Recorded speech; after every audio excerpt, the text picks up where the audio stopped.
اعوذ باللہ من الشیطان الرجیم بسم اللہ الرحمن الرحیم والعصر ان الانسان لفی خسر الا الذین آمنوا وعملوا الصالحات وتواصوا بالحق وتواصوا بالصبر صدق اللہ العظیم آمنت بما انزل اللہ من کتاب۔ قرآن مقدس کا 30واں پارہ 103 نمبر کی صورت شریفہ سورۃ العصر، جو صرف 3 آیات بینات پر مشتمل ہے، اس وقت پڑھ کر سنائی گئی۔ ارشاد فرمایا، شروع اللہ کے نام سے انتہائی مہربان، سب سے زیادہ رحم فرمانے والا۔ قسم ہے زمانے کی کہ بلا شبہ انسان سر تا سر گھاٹے میں ہے، نقصان میں ہے، سوائے ان لوگوں کے جو ایمان لے آئے اور انہوں نے عمل صالح کیا اور حق کی وصیت کی، حق کی تلقین کی، حق کی دعوت دی اور صبر کی تلقین کرتے رہے۔ یہ آیت سورۃ شریفہ قرآن شریف کی 114 صورتوں میں اپنے سائز، کچھ صورتیں ایسی ہیں جو 40 رکوع کی صورتیں، جیسے سورۃ البقرہ، بڑی بڑی صورتیں، ان کے مقابلے میں پھر ہمارے علماء اور ہمارے محققین اس کو نیچے سے گنتے ہیں کہ چھوٹی چھوٹی صورتیں کون سی ہیں۔ اس میں سورۃ الکوثر جو ہے وہ سب سے چھوٹی صورت شریفہ، اور اس کے بعد سورۃ العصر کا نمبر ہے۔ لیکن اس مختصر سی صورت مبارکہ میں کیا مضامین بیان فرمائے گئے، اس کا انداز امام شافعی رحمۃ اللہ علیہ کے اس قول سے ہو۔ اس میں انہوں نے فرمایا کہ اگر کوئی شخص صرف سورۃ العصر پر غور و خوض کر لے تو اکیلی یہ صورت اس کے لیے کافی ہے۔ وہ یہ کہا جا سکتا ہے کہ پورا ایمان، پورا اسلام، سب کا سب اللہ نے یہ صورت شریفہ میں بیان فرمایا۔ ہمارے جیسا کم علم آدمی وہ کیا اس کی تشریح کرے؟ چند باتیں جو اس صورت شریفہ کی روشنی میں بہت آسان انشاءاللہ وقت کا لحاظ کرتے ہوئے آپ کے سامنے عرض کریں۔ اسی طرح قرآن شریف میں سورۃ النحل کی 90 نمبر کی آیت شریفہ، جو ہم ہمیشہ اپنے خطبہ جمعہ میں اور خطبہ عید میں ہمارے خطیبوں سے سنتے ہیں، خطبہ ثانی میں، ان اللہ یأمر بالعدل والاحسان وایتاء ذی القربى وینہی عن الفحشاء والمنکر والبغی یعظکم لعلکم تذکرون۔ بے شک اللہ تمہیں حکم فرماتا ہے عدل کا اور احسان کا، اور قرابت داروں کو ان کے حقوق کو ادا کر دینے کا، دے دینے کا، اور وہ تمہیں منع فرماتا ہے بے حیائیوں سے اور منکرات سے اور احکام خداوندی کے مقابلے میں بغاوت سے۔ یعظکم، وہ تمہیں نصیحت فرماتا ہے۔ یعظکم کا جو مادہ ہے واعظ، اگر اس کو جوں کا تو ہم ترجمے میں استعمال کریں تو وہ ہوگا اللہ تم پر واعظ فرماتا ہے، اللہ تم پر واعظ فرماتا ہے، لعلکم تذکرون، تاکہ تم نصیحت حاصل کرو۔ مولانا کا واعظ، مقرر کا واعظ، سب میں بڑی دلچسپی۔ رب نے واعظ فرمایا اور یہ کان دینے کو تیار نہیں، کان سننے کو تیار نہیں۔ اس آیت شریفہ کے بارے میں بھی علماء فرماتے ہیں کہ اس میں پورا کا پورا اسلام اللہ نے بیان فرمایا۔ یہ موقع نہیں ہے کہ اس کی تشریح کریں، اور یہی وجہ ہے کہ وہ اتنی جامع آیت ہے، بلکہ اس کو قرآن شریف کی جامع ترین آیت کہا جاتا ہے۔ یہ قرآن شریف کا اعجاز ہے۔ اصل قرآن تو بسم اللہ کی با سے شروع ہو کر ناس کے سین پر پورا ہوتا ہے۔ ایک عالم نے اردو میں اس کو بہت اچھی طرح سے پیش کیا، کہے با سے شروع ہے قرآن اور سین پہ ختم ہوتا ہے، اس کو اگر جوڑ دیا جائے تو بولتا ہے بس، اور اگر ناس کے سین سے شروع کر کے با پر لایا جائے تو اس کا مطلب ہے سب، بس سب کچھ جو تیرے لیے جو سب دے دیا، اسی پر بس کر دو، سب دے دیا تجھ کو۔ یہ بہت اچھا لگا ان کا یہ نکتہ۔ اہل اللہ ایک سے ایک چیز سوچتے رہتے ہیں، ہم لوگ تو ہمارا سارا غور و فکر رہتا ہے میری انکم کیسے بڑھے، میرا نام کیسے روشن ہو، میری دنیا کیسے مالدار بن جاؤں، میرا فلاں ہو جائے، میرا فلاں ہو جائے۔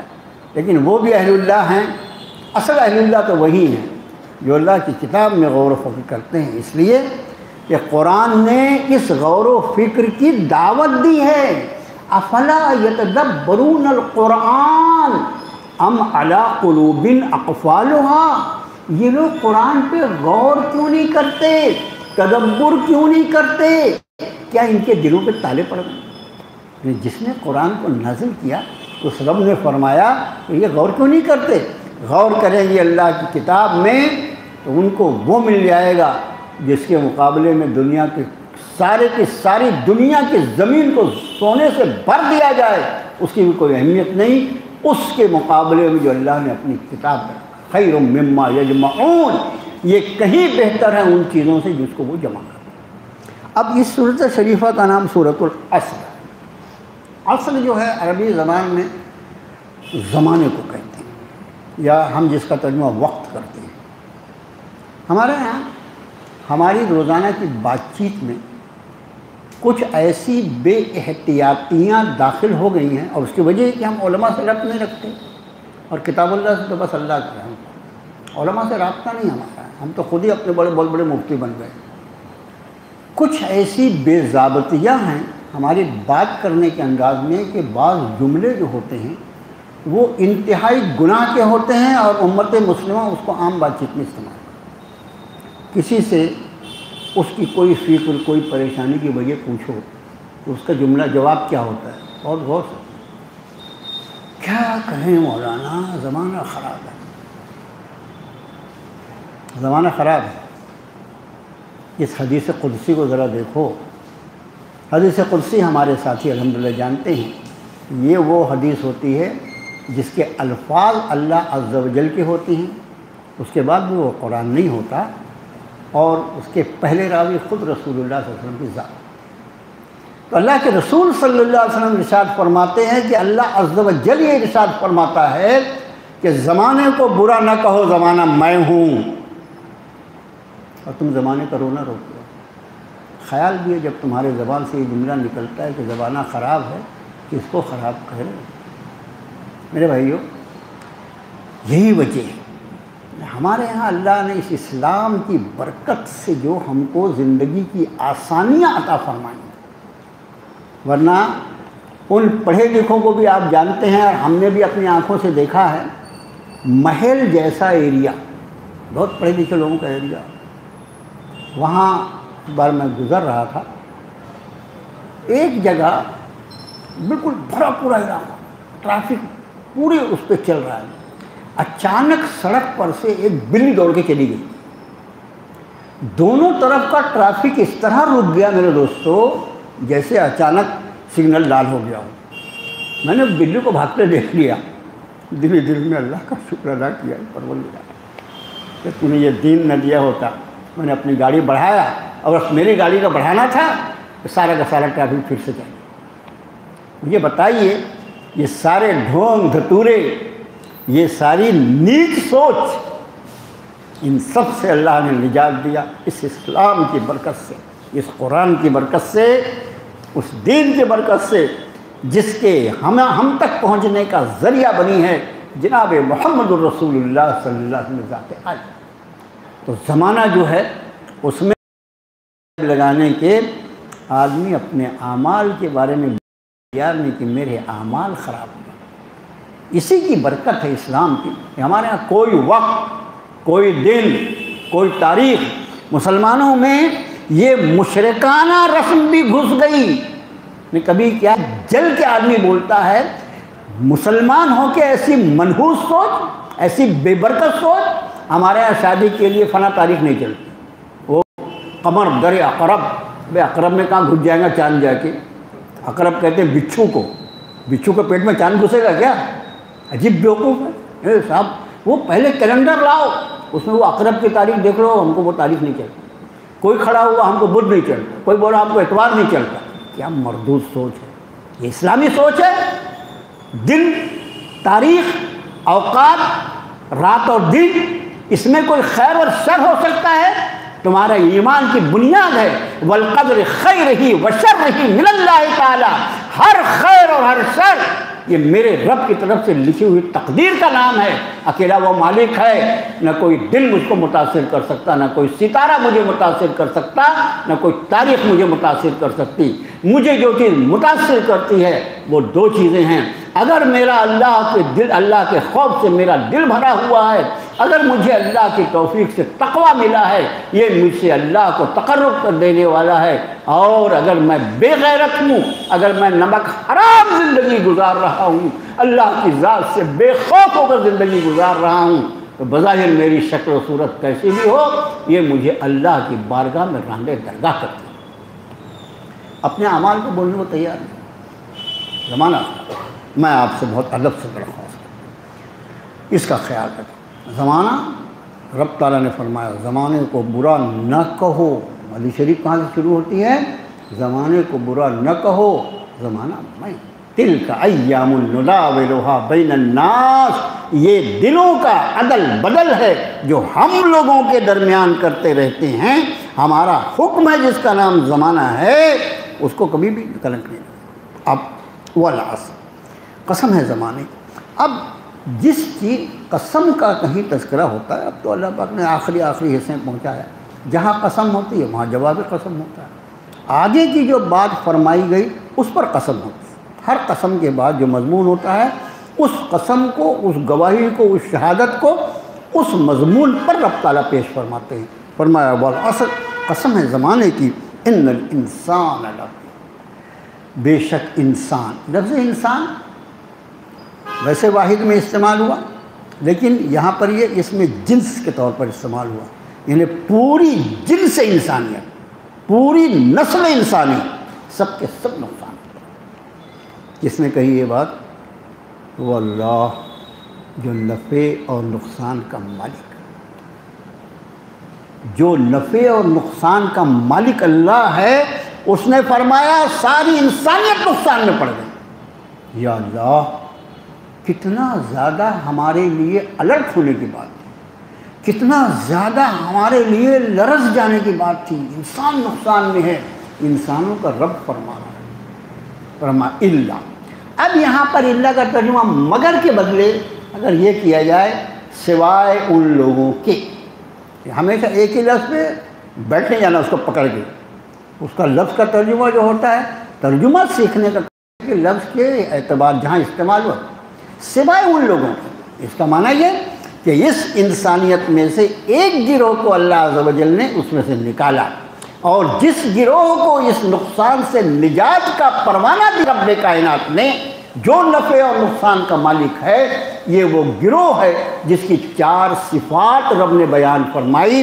الا الذین آمنوا، سوائے ان لوگوں کے جنہوں نے ایمان کو قبول، وعملوا الصالحات، اور نیک عمل کیے، وتواصوا بالحق، اور لوگوں کو بھی حق کی وصیت کی، وتواصوا بالصبر، اور لوگوں کو صبر کی وصیت. انشاءاللہ اس کی تفصیل وقت کا لحاظ کرتے ہوئے آگے کرتے ہیں. اب آئیں زمانے پر.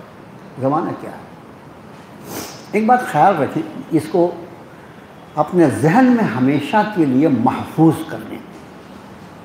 زمانے کی قسمیں ہمارے یہاں ماضی ہے، حال ہے، مستقبل ہے. ویسے حال جو ہوتی ہے اس کی کوئی عمر نہیں ہوتی. کوئی حال جو ہوتی ہے جیسے الفاظ جب تک زبان سے نکلے نہیں وہ مستقبل تھے، لفظ زبان سے نکلتے سے ماضی ہو جاتا ہے. اس لیے حال کی عمر بہت تھوڑی سی ہے. یہی وجہ ہے کہ دنیا کے سب زبانوں میں 3 زمانے پڑھائے جاتے ہیں، لیکن عربی زبان میں سے 2 ہی زمانہ ہوتا ہے، ایک حال ہوتا ہے، ایک ماضی ہوتا ہے، اور ایک مضارع، جس کو کہنا چاہیے مضارع لفظ جو ہے اس کا معنی ہی خود ہوتا ہے کہ 2 معنی والے، 2 معنی اس میں، وہ حال کا بھی ترجمہ ہوتا ہے، مستقبل کا بھی ہوتا ہے، اور پھر قرآن شریف کی آیات کو جب دیکھا جائے تو حالات کے اعتبار سے کہیں ماضی کے الفاظ ہوتے ہیں، اس کا ترجمہ حال سے ہوتا ہے، کہیں مضارع کے جواب الفاظ ہوتے ہیں، اس کا ترجمہ ماضی سے کیا جاتا ہے۔ یہ اللہ تعالیٰ خود ہی ایک چھٹی حص عطا فرما دیتے ہیں کہ میرے بندے یہ کہاں کی گفتگو ہو رہی ہے، اس کے حساب سے اس کا ترجمہ کر لیں۔ تو عربی زبان میں صرف 2 ہی زمانے ہوتے ہیں، ماضی اور مستقبل، اور چونکہ زمانہ مسلسل چل رہا ہے، جیسے ہم اپنے جب وہ طلباء جو بالکل شروع میں آتے ہیں لغت کی کلاس میں، تو ہم ان کو ایک مثال دیتے ہیں کہ بیٹا ابھی اگر تم سے کوئی پوچھے کہ کتنا بجا ہے، تو تم اپنی گھڑی پہ نظر ڈالو گے اور کہو گے کہ اس وقت جو ہے وہ 9:28 ہوئے ہیں۔ اچھا، لیکن جب تک تم 9:28 پہ 10 سیکنڈ ہوئے ہوں گے، جب تک تم 10 سیکنڈ بولو گے اس وقت 12 سیکنڈ ہو چکے ہوں گے، 2 سیکنڈ اور نہیں بڑھ جائیں گے۔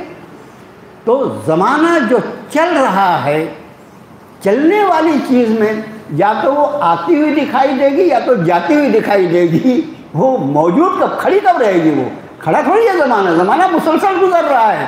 جس دن یہ زمانے کی رفتار کو روکا جائے گا اسی کا نام قیامت، اسی کا نام قیامت ہے، جس دن اس کائنات کی عمر پوری ہو جائے گی۔ تو زمانہ جو ہے یہ وہ مہلت ہے جو اللہ نے اس کائنات کو عطا فرمائی ہے، اور اس طویل زمانے میں سے میرا وہ تھوڑا سا حصہ ہے جو عمر اللہ نے مجھے عطا فرمائی ہے، اور اسی عمر میں مجھے اس نشیب و فراز سے میرا رب گزارتا ہے کہ ہر آدمی جب اپنی زندگی کی ابتدا سے بھی پہلے، پھر ابتدا، پھر اس کا چلنا، پھر اس میں آگے بڑھنا، اور پھر اس کی انتہا پہ غور کرتا ہے، تو وہ اس کا سر جھک جاتا ہے۔ یہ سب کا سب اکیلے ایک اللہ کی کارروائی ہو سکتی ہے، ایک اکیلے اللہ کا حکم ہو سکتا ہے، اس اللہ کی خدائی میں کوئی دوسرا شریک ہو ہی نہیں سکتا۔ اس زمانے پر آج ہم تھوڑا سا غور کریں گے کہ اس زمانے کے سفر میں میں نے اور آپ نے اس سفر میں ہم نے کیا کچھ کیا ہے اور ہمارے ساتھ کیا کچھ ہونے والا ہے۔ اس لیے اللہ نے عصر کی زمانے کی قسم یاد فرمائی ہے۔ اسی زمانے کے تعلق سے قرآن نے کہا هل أتى على الإنسان حين من الدهر لم يكن شيئا مذكورا، کیا انسان پر ایک ایسا دور نہیں گزرا جب وہ کوئی قابل تذکرہ چیز ہی نہیں تھا۔ یعنی اس انسان کی اوقات آج جو یہ سمجھتے ہیں کہ ہمارے کرنے سے کچھ ہو رہا ہے، اس ظالم اس کا گلا پکڑ کے پوچھا جائے کہ جب تو نہیں تھا تو یہ کیسے ہو رہا تھا۔ اس گھمنڈی سے، اس مغرور سے یہ پوچھے، ہم لوگوں کے کھانے کا انتظام کر رہے ہیں، ہم لوگوں کے مکان کا انتظام کر رہے ہیں۔ اے مردود، جب تو نہیں تھا، جب بھی ایک کھلانے والا سب کو کھلا رہا تھا، سب کو اس نے پناہ گاہ دے رکھی تھی، اس لیے پوچھا هل أتى على الإنسان حين من الدهر لم يكن شيئا مذكورا۔ دہر جو ہے اس کا بھی ترجمہ زمانہ ہوتا ہے۔ کیا زمانے میں کیسا وقت نہیں گزرا جب اس پر، جب یہ کوئی قابل تذکر۔ آج میری عمر جو کچھ ہے، فرض کیجیے میری عمر 70 سال، 71 سال پہلے کہاں تھا میں، 71 سال پہلے کہاں تھا، 72 سال پہلے کہاں تھا۔ اس لیے کیا سوال ہے، ہر مغرور کے غرور کو توڑ دے یہ سوال۔ شرط یہ کہ اس کی عقل برابر کام کرے۔ اگر آدمی ضد اور حد دھرمی پر آ جائے، اس کا کوئی علاج نہیں ہے، اس کا علاج صرف جو ہے وہی ہے کہ اس کو اوندھے منہ جہنم میں ڈال دیا جائے جب اس کا غرور ٹوٹے گا۔ اور یہی وجہ ہے کہ بئس مثوى المتکبرین، قرآن نے کہا تکبر کرنے والوں کے لیے بہت برا ٹھکانہ ہے۔ تکبر میں سے نکلے آدمی، اپنے آپ کو اللہ کے حوالے کرنے کی عادت ڈالے جب اس کی بات بنے۔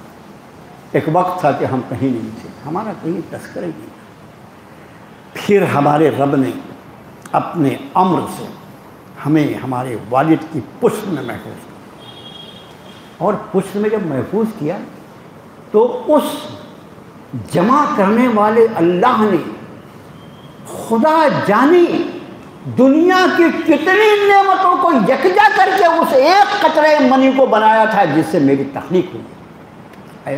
ایسا خالق ہے۔ اور پھر اس کے بعد وہ اس کو ٹرانسفر کیا، انا خلقنا الانسان من نطفۃ امشاج، ہم نے انسان کو ملے جلے نطفے سے بنایا، باپ اور ماں کے نطفے کو ملایا رب کائنات نے، اور اس کے بعد اس کو تخلیق فرمائی۔ اسی لیے اس سے پوچھا الم یکن نطفۃ من منی یمنا، کیا ایک وقت ایسا نہیں تھا کہ ایک منی کے قطرے کی اس کی شکل تھی، ایسی شکل کہ اگر شہوت کے ساتھ جسم سے نکل جائے تو اس کی پاکی کو مجروح کر کے رکھ دے، پاکی کو ختم کر دے۔ پھر اس کے بعد قرار مکین، ایک مقام پر اس کو ٹھہرائے رکھا، اور کتنے ناز اور نخرے کے ساتھ اس کوٹھری میں جب یہ پل رہا تھا تو اس کا باپ بھی نہیں جانتا تھا کہ کون ہے، اس کی ماں بھی نہیں جانتی تھی، لیکن اس کا رب اس کی ضروریات کا وہاں انتظام فرما رہا تھا، اس کی غذا اس کو پہنچا رہا تھا، اور پورے 9 مہینے کی مدت جو ہے یہ مردے کی حالت میں نہیں تھا۔ چند مہینوں کے بعد اس کو اللہ نے زندگی عطا فرما دی، اس کے نوک و پلک درست فرما دیے۔ یہ پوری مشینری جو انسان کا جسم ہے، جس سے زیادہ کمپلیکیٹڈ دنیا میں کوئی مشین نہیں ہو سکتی، اس پوری مشین کو اللہ نے ظلمات ثلاث، ان 3 اندھیاریوں کے اندر اس کو تخلیق فرمایا۔ زمانے کا ایک وقت ایسا بھی گزرا ہے جب اس کی تخلیق ہو رہی تھی، اس کی ماں بھی نہیں جانتی تھی، اس کا باپ بھی نہیں جانتا تھا، صرف اس کا رب جانتا۔ آج پھر ایک وقت آیا اسی زمانے کا کہ جس کو رب نے فرمایا کہ یعنی عجیب ایک سوال ہے، قرآن کا ایک سوال ہے، پوچھا من ای شیء خلق، کس چیز سے اس کو بنایا؟ بتاؤ کس چیز سے؟ سونے سے، چاندی سے، زمرد سے، ہیرے سے، موتی سے، کیسے بنا رہے تو؟ کیسے بنائے؟ سر کیسے اٹھا کے چل رہا ہے؟ سر اپنے رب کے بارگاہ میں جھکاتا کیوں نہیں؟ من ای شیء خلق، یہ خود کا خالق تھوڑی ہے، اس کو کیا معلوم؟ اس لیے خالق نے خود جواب فرمایا من نطفہ، ایک قطرے منی سے بنایا، خلقہ فقدرہ ثم السبیل یسرہ ثم اماتہ فاقبرہ ثم اذا شاء انشرہ، اس کی تخلیق فرمائی، اس کے نوک و پلک درست کیے، ثم السبیل یسرہ، اور پھر اس زمانے میں ایک ایسا وقت آیا کہ اس کو اس دنیا میں لانے کا اللہ نے فیصلہ کیا، اور اس دنیا میں آنے کے لیے راستہ آسان۔ کتنے ایسے بچے ہوتے ہیں کہ ولادت کے وقت ہی اللہ کی بارگاہ میں واپس کرتے ہیں، کتنی ایسی مائیں ہوتی ہیں۔ میں نے اس کے پہلے بھی کسی درس میں عرض کیا تھا کہ عورتوں کے لیے اللہ نئی زندگی کا انتظام فرماتے ہیں اس موقع پر جب بچے کی ولادت ہوتی ہے، اس اعتبار سے ماں کا درجہ جو ہو وہ اتنا بلند۔ ثم السبیل یسرہ، اس کو پھر آنے کا راستہ، اب اس کا بچپن ہے، اس کا بچپن ہے، ماں اور باپ کی آنکھوں کا تارا ہے، لیکن زمانے کی رفتار، بچہ اتنا اچھا لگتا ہے، اتنا اچھا لگتا ہے کہ ماں باپ کبھی کو بولتے بیٹا ایسے ہی بچہ رہنا، وہ بچے میں سے بچہ رہے گا، وہ ہر دن میں اس کی پرورش رب کائنات فرماتے، اس لیے کہ وہ رب ہے۔ رب کا 2 ترجمہ ہوتا ہے میرے، رب کا ایک مطلب ہوتا ہے پالنے والا، پرورش کرنے والا، اور دوسرا مطلب ہوتا ہے تربیت کرنے والا۔ اس کو دونوں چیز ایک ساتھ، رب کائنات کے دونوں سلسلے اس پر چلتے ہیں، آپ کو حیرت ہوگی۔ آج تو یہ ساری چیزیں اس پر سے یہ بے نقاب ہو چکی ہیں، جیسے جیسے بچے کی عمر بڑھتی ہے اسی طرح ماں کے دودھ کا گاڑھا پن بڑھتا ہے۔ آپ سمجھے؟ 1 دن کا ہے نا، اس کی کیا ضرورت ہے؟ 2 دن کا ہو گیا نا، اس کی کیا ہے؟ اب 2 مہینے کا ہو گیا نا، اب اس کو کتنی ضرورت ہے؟ 4 مہینے کا ہو گیا، اس کی کیا ہے؟ اس کی عمر کو زمانے کی رفتار کے اوپر جس طرح وہ آگے بڑھتا ہے، اس کا رب اس کا پالنہار اسی اعتبار سے اس کی خوراک کی مقدار کو بڑھاتا رہتا ہے۔ اب اس کی ماں کے دودھ میں یہ چیز اتنی ہونی، یہ چیز اتنی، اور اس کا اگر آپ کو انداز کرنا ہے تو وہ جو ڈبے کا دودھ ہے نا، آج کل تو اللہ مجھے معاف فرمائے، تہذیب جدید نے آدمی کو اتنا بے غیرت بنا دیا، ڈبے کا دودھ پلا کے بچے کو پالیں گے اور پھر بولتے بچے ہمارے وفادار نہیں، ارے اس نے وفادار کس کا رہنا ہے؟ اس نے امول کا وفادار رہنا ہے، الیکٹرولکس کا وفادار رہنا ہے، اس کا دودھ پیا نا، ماں کا دودھ پیے تو ماں کے اثرات آئیں گے، ماں کے اب کوئی مجبوری ہو ایک الگ بات ہے، وہ ایک الگ بات ہے، لیکن اللہ نے ماں کے دودھ کو مکمل خوراک بنا کے اس کو پیدا کیا ہے، اس کی روزی اتارا ہے ماں کے سینے میں، اور جب ماں اس کو اپنے سینے سے لگاتی ہے تو روزی تک پہنچانے کے بعد میرا رب اس کی تربیت فرماتا ہے کیسے اپنی خوراک کو حاصل کرنا۔ اس کے بعد وہ 2 اور 4 دن کا بچہ جس کو بظاہر ہم کو لگتا ہے کچھ نہیں سمجھتا، اس کی جب کمر گیلی ہوتی ہے اس کی اطلاع وہ رو کر کرتا ہے، اس کو کوئی چیز چبھتی ہے اس کی اطلاع وہ رو کر کرتا ہے، اس کو بھوک لگتی ہے اس کی اطلاع وہ ماں باپ کو رو کر کرتا ہے۔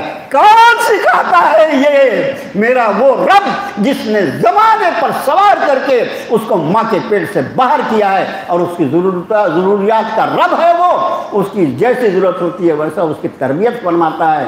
پھر یہ بچہ آگے بڑھتا ہے، آگے بڑھتا ہے، لڑکپن آ جاتا ہے، یہ لڑکپن، اور اس بچپن اور لڑکپن میں یہ ماں اور باپ کی جو قربانیاں اس پر ہوتی ہیں یہ ایسی لاجواب ہیں، انسان کے سوا کسی مخلوق کے لیے یہ قربانیوں کی ضرورت نہیں ہوتی۔ بکری کو بچے کی ولادت ہوتی ہے، تھوڑی دیر کے بعد وہ بچے کو چھوڑ کے چلی جاتی ہے اور بچہ اپنا آپ ہی اٹھتا ہے، پھر تھوڑی دیر بعد چلنے بھی لگتا ہے بیچارہ، ایسے ہی ہوتا ہے نا۔ یہ تو انسان کی اولاد ہے۔ وَوَصَّيْنَا الْإِنسَانَ بِوَالِدَيْهِ إِحْسَانًا حَمَلَتْهُ أُمُّهُ كُرْهًا وَوَضَعَتْهُ كُرْهًا وَحَمْلُهُ وَفِصَالُهُ 30 شهرًا۔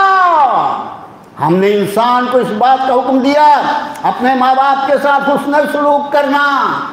وہی ماں باپ کہ جب ہم جوان ہوتے ہیں، کڑیل جوان، پڑھ لکھ کے جب ہماری تعلیم بہت ہو جاتی ہے تو یہی ہمارے ماں باپ ہم کو اچھے نہیں لگتے، نہیں اچھے لگتے، شرم آتی ہے، بتاتے ہوئے شرم آتی ہے۔ میرے ابا ہیں، یہ بتاؤں گا تو کیسا لگے گا لوگوں کو، میں اتنا بڑا آفیسر کار میں بیٹھا ہے، میرے ابا لنگی کرتا پہن کے جا رہے، کیسے بتاؤں؟ یہ بے غیرت کو یاد کرنا چاہیے، اس کے رب نے اسے حکم فرمایا ہے وَوَصَّيْنَا الْإِنسَانَ بِوَالِدَيْهِ إِحْسَانًا، حسن سلوک کرنا۔ قرآن کو آپ دیکھیں، اگر قرآن سے امت کا تعلق ہوتا تو یہ معلوم ہوتا کہ رب کائنات نے اپنے حق کے فوراً بعد ماں باپ کا حق گنوایا ہے۔ وَقَضَىٰ رَبُّكَ أَلَّا تَعْبُدُوا إِلَّا إِيَّاهُ وَبِالْوَالِدَيْنِ إِحْسَانًا، تمہارے رب نے یہ فیصلہ جاری فرما دیا ہے کہ اس ایک اللہ کے سوا کسی کی بندگی نہ کرنا اور اپنے ماں باپ کے ساتھ حسن سلوک کا معاملہ کرنا۔ سورہ النساء میں فرمایا کہ وہاں بھی فرمایا وَاعْبُدُوا اللَّهَ وَلَا تُشْرِكُوا بِهِ شَيْئًا وَبِالْوَالِدَيْنِ إِحْسَانًا، بندگی صرف اللہ کی کرنا، اس کے ساتھ کسی کو شریک نہ قرار دینا، اور ماں باپ کے ساتھ حسن سلوک کرنا۔ اپنی بندگی کے بعد ماں باپ کے حقوق رب تعالیٰ گنواتے ہیں، اور ہمارے نزدیک یہ تہذیب جدید جو ہے نا، بہت بڑا بابو صاحب بنا لیا، جی حضور علی جناب، کہاں؟ سب باہر، اور گھر میں ماں باپ کم پڑھے لکھے ہیں، کم پڑھے لکھے، وہ اچھے نہیں لگتے، بولتے ہوئے شرم آتی۔ یہ خوب یاد رکھو، ماں باپ کی خدمت، ان کے حقوق کی ادائیگی، یہ اتنا ضروری حکم ہے اس شریعت مطہرہ میں۔ تو نے زندگی کا وہ پورا مرحلہ جو تیرے رب نے تجھ کو زمانے کی پشت پر سوار کر کے تیرے بلوغ تک پہنچایا تھا، وہ پورا سفر تیرے ماں باپ کی باہوں کے سہارے تو نے پورا کیا ہے۔ اگر انہوں نے اپنے سارے کے سارے آرام کو تیرے لیے قربان نہ کر دیا ہوتا تو آج تیری یہ حیثیت نہیں۔ لیکن کسی شاعر نے، کبھی کبھی شاعر بھی ایسے شعر کہتے ہیں کہ شعر میں کتنے مضمون ہوتے ہیں۔ کسی شاعر نے کہا کہ رویہ دیکھ کر بچوں کا بوڑھے کو خیال آیا۔ جب میں شعر پڑھتا ہوں دل دہل جاتا ہے۔ کسی دل جلے شاعر نے کہا ہوگا جس کی اولاد انتہائی ناشکری اور انتہائی ناعاقبت اندیش ہوگی، جس نے بری طرح اپنے ماں باپ کو نظر انداز کیا ہوگا، اس کی قلم سے یہ شعر نکلا ہوگا۔ رویہ دیکھ کر بچوں کا بوڑھے کو خیال آیا کہ بارش بند ہو جائے تو چھتری بوجھ لگتی ہے، بارش بند ہو جائے تو چھتری بوجھ لگتی ہے۔ جب تک تو مجبور تھا انہوں نے سب کچھ چھتری کی طرح اپنے آپ پر سہا اور تیری حفاظت کی۔ آج جب تو اپنے پیر پہ کھڑا ہو گیا، اتنا نمک حرام کہ تجھے اب اس چھتری کی ضرورت محسوس نہیں ہوتی اور وہ چھتری تجھے بری لگتی ہے۔ کیوں میرے اوپر یہ چھتری موجود ہے، اب مجھے کیا ضرورت ہے؟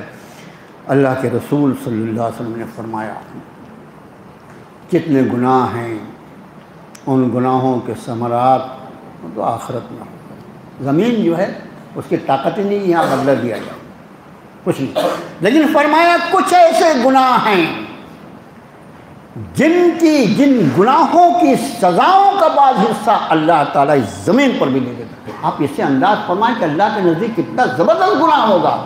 آپ نے فرمایا والدین کی نافرمانی اور لوگوں کے ساتھ ظلم کرنا، یہ ایسے گناہ ہیں کہ اس کا اصل بدلہ تو وہاں ملے گا، لیکن ایسا گناہ ہے کہ اس کا بعض حصہ جو ہے وہ اس زمین پر بھی آدمی کو بھگتنا پڑتا ہے۔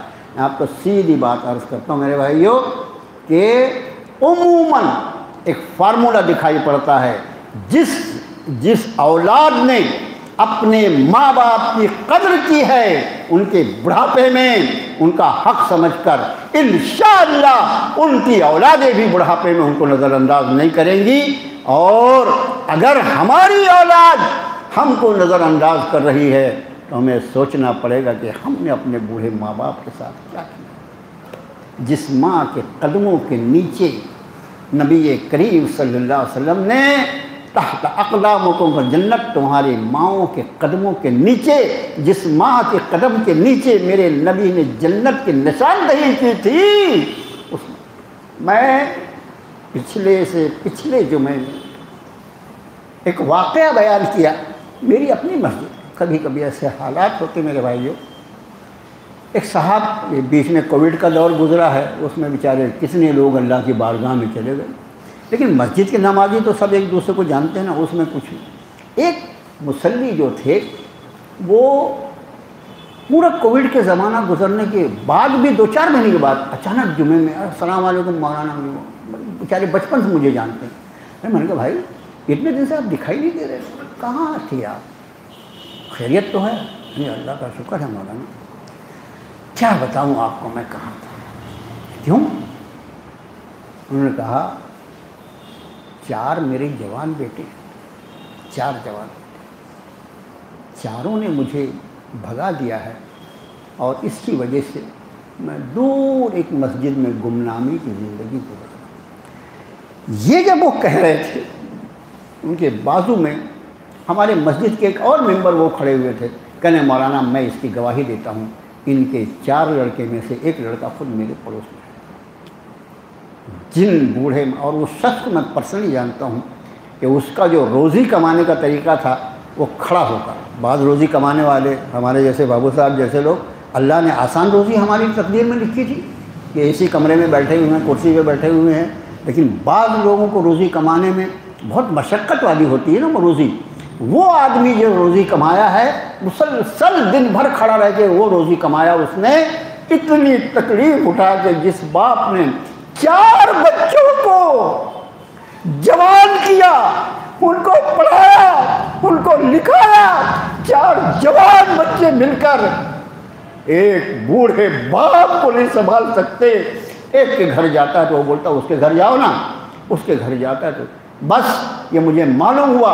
اب پھر میں نے الحمدللہ جو سلسلہ شروع کیا حقوق کا، اس میں صاف کہا، میں نے کہا اگر وہ لڑکے اس مجمع میں موجود ہوں تو میں ان کو کھلے عام یہ بتا رہا ہوں کہ زیادہ وقت نہیں لگے گا، 15 سے 20 سال سے زیادہ وقفہ نہیں انتظار کرنا پڑے گا، میں بھی چلا جاؤں گا، تیرا باپ بھی چلا جائے گا، لیکن تیری اولاد بھی تجھ کو اسی طرح دھتکار کی طرح دروازے سے نکالے گی جس طرح تم نے اپنے بوڑھے باپ کو نکالا۔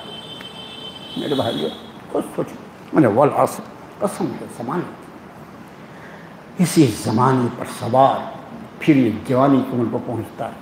وہ جوانی جس کے بارے میں دنیا کہتی ہے جوانی دیوانی ہوتی ہے، اور میرے نبی فرماتے ہیں جوانی کی وہ عمر ہے اس میں اس کو عرش کے سائے کی ضمانت ملتی ہے۔ یہ محمد رسول اللہ کا کمال ہے میرے محترم، کہ جوانی پر جب میرے نبی پاک صلی اللہ علیہ وسلم کے احکامات کے پہرے لگ جائیں تو وہ جوانی وہ ہوتی ہے جو اس کے لیے عرش کے سائے کا انتظام کرتی ہے۔ آپ حدیث شریف یاد آ گئی ہوگی آپ کو، پھر اس کی شادی بیاہ، اس کے بال بچے سب، اس کے بعد پھر یہی زمانہ، اسی زمانے پر سوار ہو کر وہ اس مقام پر پہنچتا ہے۔ یہ قرآن پوچھتا ہے فَلَوْلَا إِذَا بَلَغَتِ الْحُلْقُومَ، کیوں نہیں جب روح اس کے حلق تک پہنچتی ہے، وَأَنْتُمْ حِينَئِذٍ تَنْظُرُونَ، تم کھڑے اس کو دیکھا کرتے ہو، وَنَحْنُ أَقْرَبُ إِلَيْكُمْ وَنَحْنُ أَقْرَبُ إِلَيْهِ مِنْكُمْ وَلَكِنْ لَا تُبْصِرُونَ، تم اس سے بالکل اس کے قریب قریب قریب، ابا ابا ابا فلاں فلاں فلاں، تمہارے مقابلے میں ہم اس سے زیادہ قریب ہوتے ہیں، وَلَكِنْ لَا تُبْصِرُونَ، تم ہم کو دیکھ نہیں سکتے۔ اور پھر اس وقت اس کی روح اس کی جسم سے نکلتی ہے۔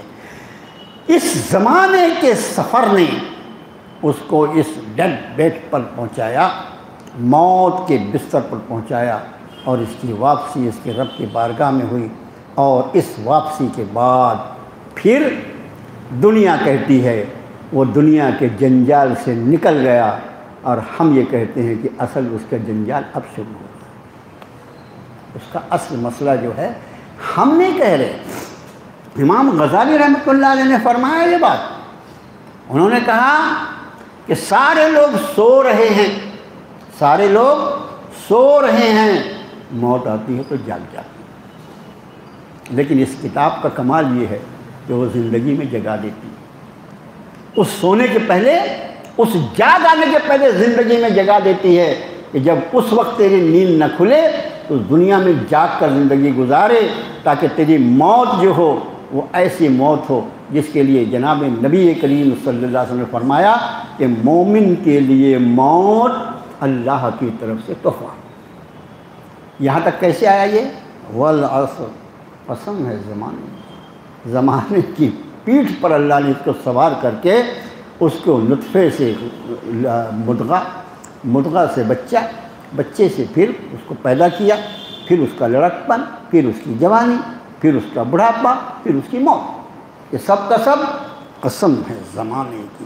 اس زمانے پر سوار ہو کے اس کا یہ سفر ہوا۔ ان الانسان لفی خسر، سارے انسان سراسر نقصان میں ہے، الا، آدمی ڈر جائے یا اللہ نقصان۔ اچھا، اس پوری زندگی کو خود قرآن نے فرمایا کہ حل تنجیکم تجارت تنجیکم من عذاب علیم، حل ادلکم علی تجارت تنجیکم من عذاب علیم، میں تم کو ایک تجارت بتاؤں جو تمہیں عذاب علیم سے بچا لے۔ تجارت کا جیسے نام ہے، ارے ہاں سر میں بھی کرنا چاہتا ہوں، فرمایا ایسی تجارت کہ وہ تم کو عذاب علیم سے بچا لے، درناک عذاب سے بچا لے۔ تؤمنون باللہ ورسولہ وتجاہدون فی سبیل اللہ، اللہ پر ایمان لا، اس کے رسول پر ایمان لا، اور اللہ کے راستے میں انتہائی جد و جہد کرو، کوشش کرو، انتھک کوشش۔ اسی بات کو قرآن نے فرمایا سورہ توبہ میں، ان اللہ اشتری من المؤمنین انفسهم واموالهم بان لهم الجنہ، اللہ نے ایمان والوں سے ان کی مالوں، ان کی جانوں اور ان کی مالوں کو خرید لیا ہے، اس کے بدلے ان کو جنت ہے۔ یہی فرمایا الا الذین آمنوا وعملوا الصالحات، اس نقصان سے وہ بچ جائیں گے جو ایمان لائے۔ ایمان کے بارے میں، ایمان کس کو بولتے ہیں؟ ایمان کس کو بولتے ہیں؟ مولانا صاحب بتائیں گے ایمان کس کو بولتے ہیں؟ مولانا کون ہوتا ہے بتانے والا؟ ایمان وہ ہے جس کو قرآن ایمان کہتا ہے۔ آمن الرسول بما انزل الیہ من ربہ والمؤمنون کل آمن باللہ وملائکتہ وکتبہ ورسلہ لا نفرق بین احد من رسلہ۔ فرمایا خود اللہ کے نبی رسول صلی اللہ علیہ وسلم اور سارے ایمان والے ایمان لے آتے ہیں اس چیز پر جو اللہ نے اپنی کتاب میں نازل فرمایا۔ کل آمن باللہ، ہر ایک ایمان رکھتا ہے اللہ پر، ایمان باللہ، ایسا ایمان باللہ جو شرک کے ہر چھوٹے بڑے قسم سے پاک، اس کو ایمان باللہ کہا جاتا ہے۔ اللہ پر بھی ایمان رکھ رہا، مشرکانہ عقیدے بھی لے کے چل رہا ہے، کان بھی چھدا رہا، فقیر بھی بن رہا، اور ناچ بھی رہا ہے، کود بھی رہا ہے، قبر پرستی بھی کر رہا، اس کو ایمان بولتے ہیں؟ ایمان بولتے ہیں؟ نہیں۔ ایمان باللہ کا مطلب وَمَن يُشْرِكْ بِاللَّهِ فَقَدْ حَرَّمَ اللَّهُ عَلَيْهِ الْجَنَّةَ، ایسا ایمان جس میں شرک کی کوئی آمیزش ہوگی، فرمایا اس پر اللہ نے جنت کو حرام کر دیا۔ تو وہ ایمان جس کو قرآن ایمان کہتا ہے، کل آمن باللہ، سب کے سب ایمان رکھتے ہیں اللہ پر، وملائکتہ، اس کے فرشتوں پر، وکتبہ، اس کی کتابوں پر، ورسلہ، اور اس کے رسولوں پر، لا نفرق بین احد من رسلہ، سارے رسولوں پر ایمان رکھتا ہے۔ یہودی مردود جناب موسیٰ پر ایمان رکھتا ہے، جناب عیسیٰ کو نہیں مانتا، اس کے بعد بھی وہ کیسا مسلمان ہوگا؟ ہو ہی نہیں سکتا مسلمان۔ یہ نصرانی جناب عیسیٰ پر ایمان رکھتا ہے، جناب موسیٰ کا انکار کرتا ہے، یہ مومن ہو ہی نہیں سکتا جب تک ان سارے انبیاء کو جو جناب آدم علیہ السلام اور ان کی نسل میں اللہ نے پیدا کیا، جناب محمد رسول اللہ صلی اللہ علیہ وسلم کل آمن باللہ وملائکتہ وکتبہ ورسلہ لا نفرق بین احد من رسلہ، ہم رسولوں کے درمیان کوئی فرق نہیں کرتے، سب رسولوں پر ایمان لاتے ہیں۔ ہم جناب موسیٰ کو بھی مانتے ہیں، جناب عیسیٰ کو مانتے ہیں، جناب داؤد کو مانتے ہیں، جناب اسماعیل کو مانتے ہیں، جناب ابراہیم، سارے انبیاء کو۔ کوئی ایک نبی کا بھی اگر کوئی انکار کرے، یہ خیال رکھنا کسی ایک نبی کا انکار پورے سلسلے نبوت کے انکار کو لازم لاتا ہے، اس لیے کہ پورا سلسلہ ایک ہی ہے نا، وہ اس میں کسی کا انکار لا نفرق بین احد، وقالوا سمعنا واطعنا، ان کا قول یہ ہوتا ہے ہم نے سن لیا آقا اور ہم نے مان لیا، ہم اس پر چل پڑے، ہم نے اطاعت کر لی، سمعنا واطعنا غفرانک ربنا، اے ہمارے رب ہمیں تیری مغفرت چاہیے، اس لیے کہ الیک المصیر، تیری ہی طرف لوٹ گیا۔ یہ آخرت، یعنی ایمان باللہ، ایمان بالملائکہ، ایمان بالکتاب، ایمان بالرسل، اور ایمان بالآخرہ، یہ ایمان کی تفصیل ہے۔ اس سب کو ویسا ماننا جیسا قرآن بیان کرتا ہے۔ قرآن کیسا بیان کرتا ہے؟ ایک دو آیت، پورا قرآن پڑھنا پڑے گا نا۔ فرشتے کس کو بولتے ہیں؟ فرشتے کیسے ہوتے ہیں؟ ان کی کیا ذمہ داری ہے؟ کیا وہ کسی کی سفارش کر دیں گے، کسی کو بچا لیں گے؟ یا جبریل یا میکائیل، ارے کیا، یا ملک الموت بھی چلا دیا نا تو بھی ملک الموت ہٹنے والے نہیں، لے کے جائیں گے، سمجھے کیا؟ کوئی فرشتہ اور کوئی بھی مخلوق ایسی ہو نہیں سکتی جو اللہ کے ارادوں میں آڑے آ سکتی، ایسا ایمان، ایمان باللہ ہو۔ تو فرمایا الا الذین آمنوا، جو لوگ ایمان لائے، وعملوا الصالحات، ایمان لانے کے بعد منمانی کر رہے ہیں، تو کیسا ایمان ہے؟ کیسا ایمان؟ ایمان کہتے ہیں مان لینے کو، وفاداری کو، اور وفادار جو ہوتا ہے وہ مکمل وفادار اس وقت کہلاتا ہے جب اپنے آقا کے ایک ایک حکم کو مان کے چلے۔ غداری کرے اور اس کے بعد اپنا آپ کو مومن کہے، نہیں ہو سکتا۔ عامل الصالحات، اس کے سارے اعمال صالح ہوتے ہیں۔ عمل صالح کس کو بولتے ہیں؟ عمل صالح کس کو بولتے ہیں؟ صاحب یہ میں جو کر رہا ہوں نا، یہ ہمارے باپ دادا سے ہوتا ہوا آیا ہے، 7 پشتوں سے ہو کر آیا ہے۔ تازیہ اٹھاتے تھے نا، اب وہ بیچارے کیا ان کو قبر میں تکلیف پہنچاؤں کیا، اس لیے میں بھی اٹھا رہا ہوں۔ باپ دادا سے ہو رہا ہے، وہ عمل صالح نہیں۔ عمل صالح اس کو بولتے ہیں جس کی سند جناب محمد الرسول اللہ صلی اللہ علیہ وسلم ذات عالی سے تم کو مل جائے، جس پر وہ سند دے دیں وہ عمل صالح ہے، اور جس چیز سے وہ منع کر دیں، ما آتاکم الرسول فخذوہ وما نہاکم عنہ فانتہوا، جس چیز کا تمہیں رسول حکم کرتے ہیں اسے لے لو، جس سے منع کرتے ہو اسے رک جاؤ، اس کا نام عمل صالح۔ پورا عمل صالح ذات رسالت سے بحث کرتا ہے، وہ چھوٹے سے چھوٹا عمل، وہ چھوٹے سے چھوٹا عمل کسی گرم چیز کے سامنے آ جانے کے بعد اس کو جلدی ٹھنڈا کر لینے کی پھونکنا منع، پھونکنا منع، پھونکے گا نا کیا کرے، خالی پھونک مار دیا نا، نہیں یہ بھی گناہ ہے، اس لیے کہ نبی کے طریقے کے خلاف۔ بس عمل صالح اس کی بنیاد نبی کریم صلی اللہ علیہ وسلم ذات عالی، میرا اماں ابا نہیں، میرا سماج نہیں، میرا خاندان نہیں، اور میری پسند ناپسند بھی نہیں۔ اپنی پسند سے زندگی گزارنا تو کائے کا ایمان؟ پھر تو یہ وہ شخص ہے جسے قرآن نے کہا افرأیت من اتخذ الہہ ہوا۔ آپ نے دیکھا ہے نبی صلی اللہ علیہ وسلم اس شخص کو جس نے اپنی خواہشات کو اپنا معبود بنا لیا ہے، زندگی گزار رہا ہے اپنی خواہشات کو پورا کرتے ہوئے اور اپنے ایمان کا دعویٰ کر رہا ہے، یہ کون سا ایمان ہے؟ تو فرمایا وہ لوگ جو ایمان لائے، عمل صالح کیے، وتواصوا بالحق، اور یہ حق، یہ دین حق جو اللہ نے اس پر واضح کر دیا، اس کو دوسروں تک پہنچایا، اپنے گھر میں لے کے بیٹھ نہیں گئے۔ یہ دین جو ہم تک پہنچانا، اس لیے کہ اس دین کو پہنچانے کے لیے ہمارے بزرگوں نے، ہمارے اسلاف نے وہ محنتیں کی ہیں جس کا ہم تصور نہیں کر سکتے۔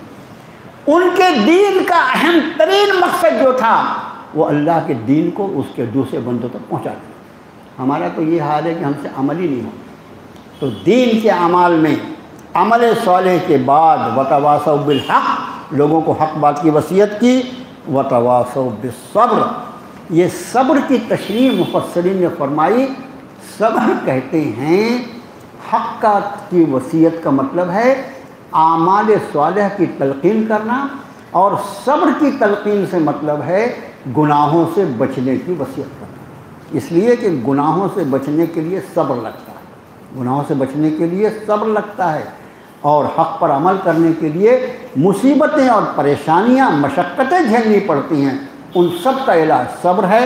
اس لیے وتواصوا بالحق وتواصوا بالصبر، جن لوگوں میں یہ چار صفات ہوں گی وہ اس نقصان سے بچ گیا جس نقصان کی خبر رب کائنات نے سارے انسانوں کو دی ہے۔